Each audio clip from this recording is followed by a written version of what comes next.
I went from a 315 pound bench to a 491 pound bench in competition, 500 pounds in training, and we're still building, we're still getting better. For whatever reason, having a big bench press is kind of like having a big set of balls. People just want a big bench press. People respect people who have a big bench press. Anytime you talk to the old dude at the gym, he's not talking about how much he could squat back in his day. He's talking about how much he could bench press back in his day. So figuring out how to blow up your bench is a pretty important topic if you are in the strength and fitness space. Now, that said, I do want to stick to the context of strength, okay? When it comes to hypertrophy, when it comes to building muscle, bodybuilding, or even like using the bench press, the barbell bench press as a movement to increase performance in other sports like football or something like that, it gets a little tricky when you start talking about that stuff because the context obviously changes, and therefore how you approach the bench press, how you quite literally perform the bench press, how you might programming, all that stuff changes. So for now, let's just assume we're talking about getting stronger in the bench press, producing maximum amounts of force, building strength in the bench press, okay? And doing so safely and effectively. I'm going to give you 3 things to blow up your bench press. 3 simple things. They're not the only things we could talk about, but 3 simple main things that I have done, I have used, and I have employed, not just my own training, but in other people's training to help them blow up their bench press. Without further ado, let's get into it. The very first thing we need to cover is technique. And I know that might be redundant for some of you, especially if you've been watching my recent videos, especially if those videos were about a specific movement, like improving on the squat or something. But it's by design. It's important because technique is so important. It's probably one of the most important aspects of improving as a lifter, no matter what the movement is. Okay, so let's put it on the board here. I'm going to give you some very, let's call them universal aspects of bench press technique that I think most elite lifters would agree upon and implement in some way. That said, take what I say with a grain of salt. Obviously, if you don't fuck with something I say, then you don't have to use it. It's fine. And if you already know what I'm talking about, then just let it be a refresher. Okay, so the very first thing we have to mention when it comes to technique is the arch. And the arch is something that gets a bad rap. A lot of lifters, especially people who aren't seasoned, who don't power lift, to put it simply, they don't really understand what this is, what the arch does. And I'm kind of combining a bunch of like benching technique principles in one when I talk about the arch, and you'll see what I mean in a second. But the arch is probably one of the most important aspects of bench press technique. So if you are not arching, you need to start fucking arching. Okay, now what is the arch? I want to be clear here, the arch is not done. This would be me doing an arch. Like that's me arching my back. That's not what we're talking about. The arch is created, okay? And what do I mean by that? The arch is the byproduct of you creating tension and a foundation in all the right places. So you think about yourself laying on a bench, right? Where are the major points of contact? You have got your feet, your butt, your head, and maybe like your upper back. That's basically it, right? And upper back obviously including like the delt, the shoulder and all that. That's basically it. So only a few major points of contact that will serve as your foundation for this bench press. Okay, so keeping that in mind, how do you create tension and stability so that you can be as powerful as possible while still being safe? This is when we start seeing the arch come into play. The very first thing that I want you to consider is going to be the leg drive.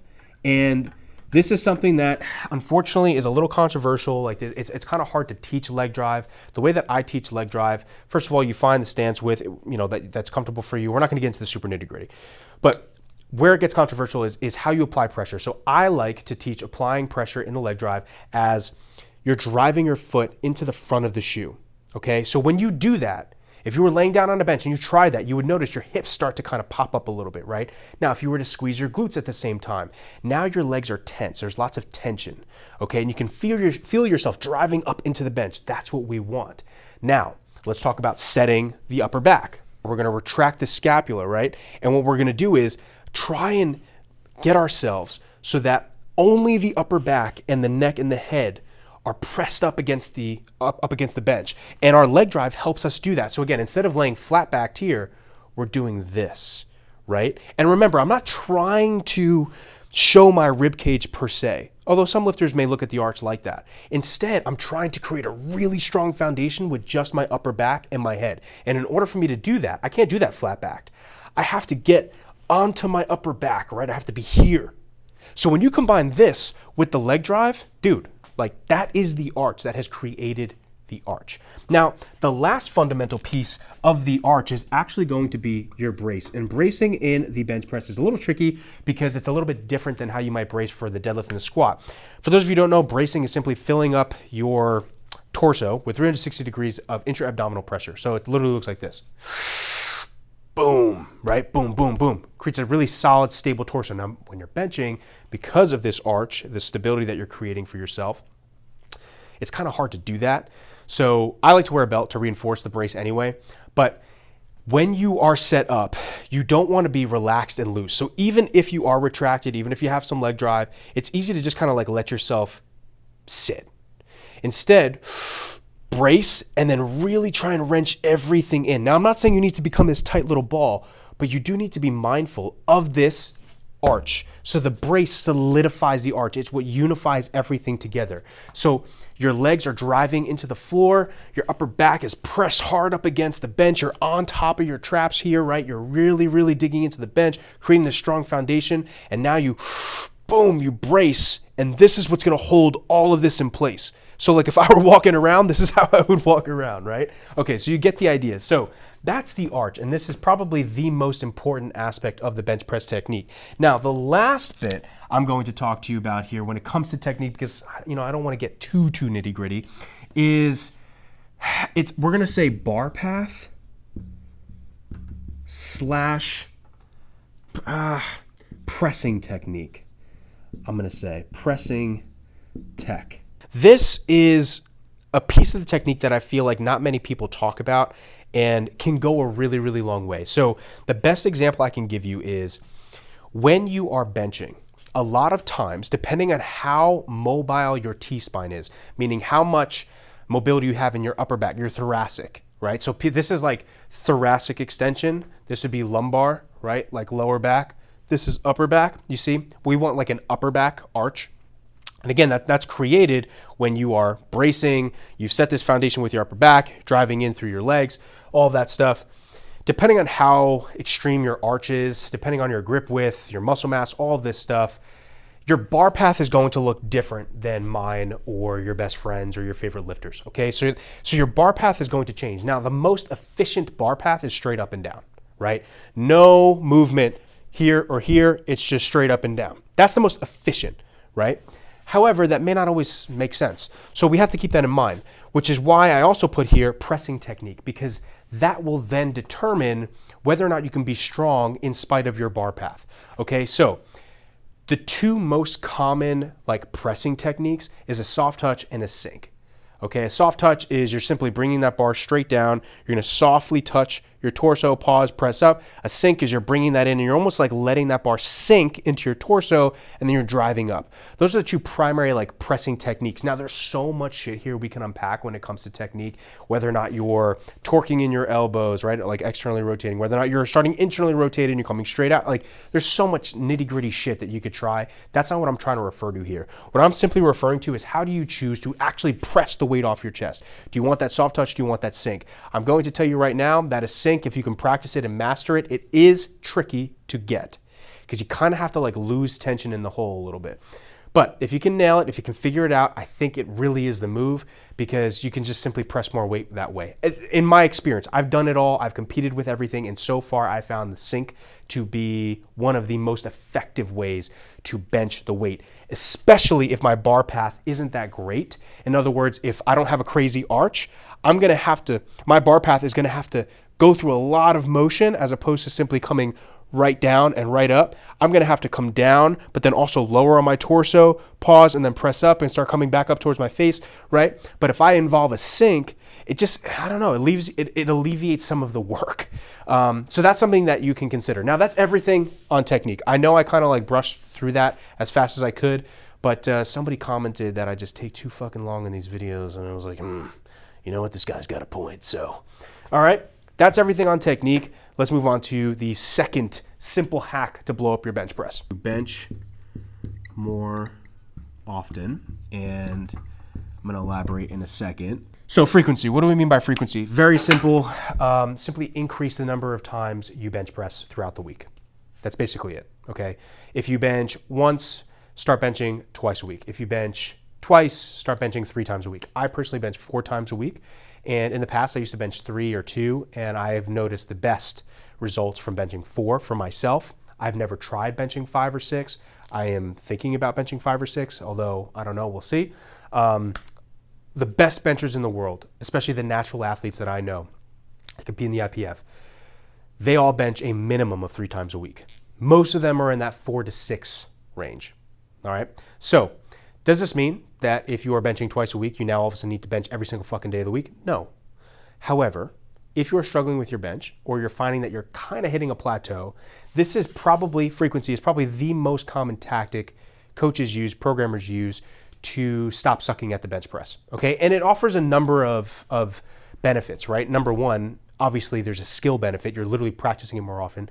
Number two, you can accumulate more volume that way. Number three, you can spread out your volume better. There's a lot of benefits to it. So simply increasing the number of days you bench, very, very beneficial. My recommendation would maybe to aim for a first 3 days. I have a bench only program in my training app, and it's a 3-day program. I would say it's best for beginners to intermediates. But yeah, there's a lot of ways you can program it, but just know frequency is a factor. The next piece here is top end exposure. I have found that the bench press detrains really, really fast. In other words, your body goes from being used to handling a heavy weight to not being used to handling that heavy weight very fast, like super, super fast. Whereas deadlifts, I found take me a really long time to detrain. In other words, I could hit, let's say, a 750 pound deadlift today and not deadlift for the next 3 weeks and still have held onto that top end adaptation, meaning I'd still be able to lift 700 plus without much of an issue, right? Barring any extreme circumstance. However, in the bench, if I bench my max today and take off from benching for the next 2 to 3 weeks, I would not be able to bench press my max when I return in 2 to 3 weeks. I'm just saying that the bench press detrains fast, and so we need to make sure we are exposing ourselves to the top end relatively often. And now I'm not saying you max out every single day, that's not it at all. However, we do want to be mindful of how often we are touching the heavier loads. Not to the degree that we're burying ourselves in a hole of fatigue. However, we do want to make sure that we are at least giving ourselves the practice we need and the exposure we need to maintain / increase our ability to execute in the bench press with those loads. The more you practice with it, the better you'll get at it.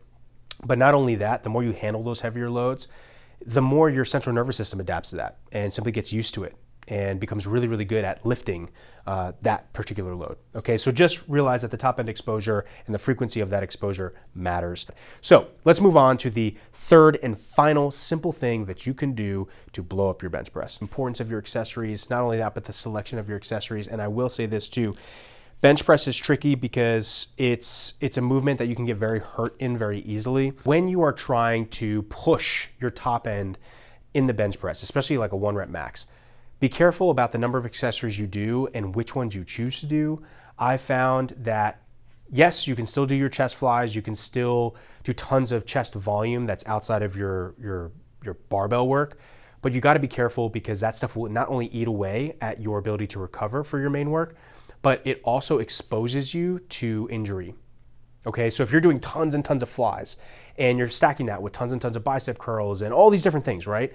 Now all of a sudden your bicep tendon and your elbows were taking tons of heat from your bench press, but now it's taking tons of heat from the bench press and these accessories. And you're increasing the intensity, meaning the load and the difficulty of your benching over time. So you're stacking on all these variables that, again, can lead to, essentially can just simply do more harm than good. So just be mindful of that. But what I really want to talk about when it comes to accessories, and we can, by the way, put this down. We'll just put be careful. So this is really what I want to talk about, the exercise selection and prescription. Prescription simply meaning sets, reps, load, all that stuff. The selection is really important. Every lifter is different. Remember how we were talking about technique and how I said it's always going to evolve, it's going to be different for everyone? Okay, take that to heart. When you're thinking about what exercises to select for your accessories, especially when you're really trying to develop yourself as a lifter, you need to think about your weaknesses. Okay, so you need to think about where are you stalling in the bench press, where do you struggle? Most people suffer from a lack of tricep development, meaning they're going to struggle at lockout, they're going to struggle with those grindy benches that are right here and they need to finish it, right? That's most people. There are people, however, who also will need to, or instead of, will need to work on their pec development, right? Where they'll struggle right off the chest, right?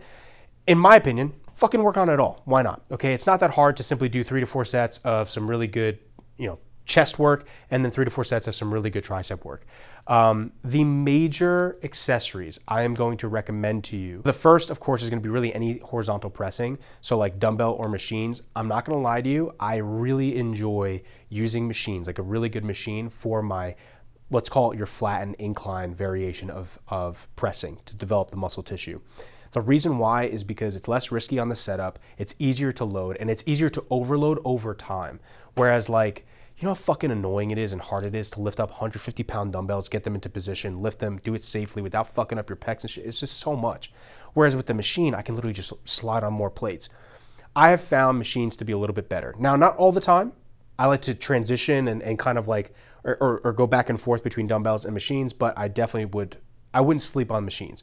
Okay, so obviously any sort of incline pressing or like flat pressing.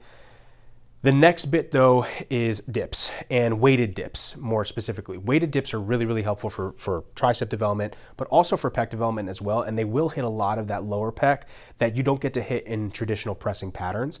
The bench press, especially if you have a great arch, it's going to involve a ton of pec because you're here. And the way that pec fibers run, when your chest is open, you're able to use a lot more of your pec.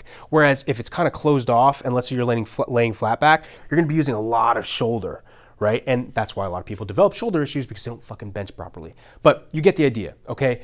We need to make sure we are positioning ourselves in our accessories similar to how we position ourselves in the bench. And the dip really does that well. Obviously, you're not in the position you're in the bench press that you are when you're in a dip.